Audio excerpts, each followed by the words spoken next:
자유인의 선택, 리더의 아침을 깨우는 5분 고전 칼럼. 49번째 칼럼. 국회의원의 교양과 품격. 고대 그리스의 데메트리오스는 모의 변론을 창안했다고 전해집니다. 그는 학생들을 뛰어난 연설가로 만들기 위해 가상의 민회 연설이나 법정 변론의 소재를 만들어 연설 능력을 연마시켰던 것 같습니다. 로마의 수사학자 쿠인틸리아누스는 그리스 소피스트들의 교수법을 한층 발전시켜 로마 청년들에게 보다 체계적인 모의 연설 지도법을 만들었습니다. 장차 원로원 의원이나 공직자 또는 변호사가 되려는 야망을 품은 로마의 청년들은 누구나 연설술을 익히려 했습니다. 쿠인틸리아누스는 그의 책 연설가 교육에서 당시 로마의 잘못된 연설가들의 사례를 경계하면서 올바른 연설의 형식과 방법을 설계했습니다. 먼저 그는 어떤 연설이든 설득력을 갖기 위해 연설가에게 첫 번째로 요구되는 덕목으로 교양과 품격을 갖출 것을 제시했습니다. 교양이 없는 화자는 폭언을 노골적으로 빈번하게 터뜨린다는 것입니다. 이들은 폭언은 자유를, 조잡은 강력함을, 과대는 풍부함이라 오판합니다. 또 체계적인 신문과 논증을 피하고 천한 즐거움이나 청중의 귀에 듣기 좋은 것 외에는 어떤 것도 찾지 않는다 고 말합니다.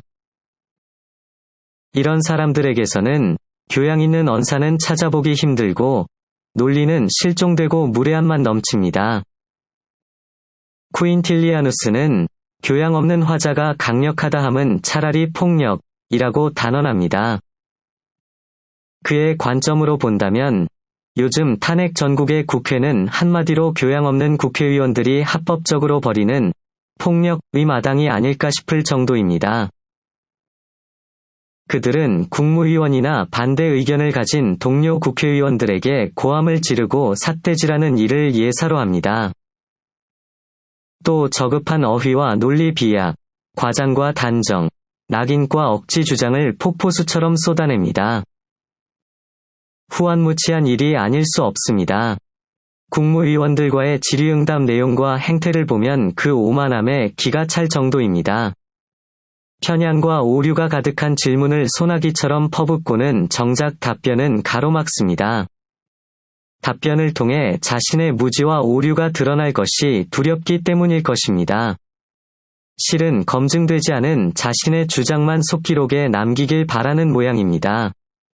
국회의원들의 이런 저열한 레토릭은 관행이 된 지 오래입니다. 심각한 고질병입니다. 대리인 이론에 의하면 질의하는 의원이나 답변하는 장관 모두 동등한 국민의 공복입니다. 국정의 집행자이든 감시자이든 모두 대리인에 불과하다는 점을 잊지 말아야 합니다. 학식과 교양, 품격이 넘치는 지성들의 불꽃 튀는 대결, 몰상식한 선동적 연설 대신 치밀한 논리와 증거에 따라 설득력 있게 연설하는 국회의원들이 넘치는 국회의 모습을 우리는 언제나 볼 수 있을까요? 국회의원이 되려는 사람은 의분에 앞서 학식을 쌓고 교양 있는 화법과 논리적 설득의 기술부터 배웠으면 좋겠습니다. 오늘의 교훈입니다. 우리는 국회의원들에게서 자주 교양 없고 무례한 언사를 목격합니다. 때로는 상식과 합리를 따지는 것이 무의미한 것처럼 보이는 행태를 보이기도 합니다.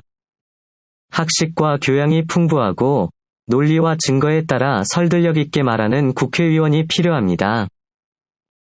진영 논리에 빠져서 내 편에 대해서는 무엇이라도 지지하고 반대편에 대해서는 저주를 퍼붓는 그런 사람을 국회의원으로 뽑아서는 안 됩니다. 자유인의 선택. 서양 문명의 원천, 3000년 그리스 인문의 지혜를 만나다.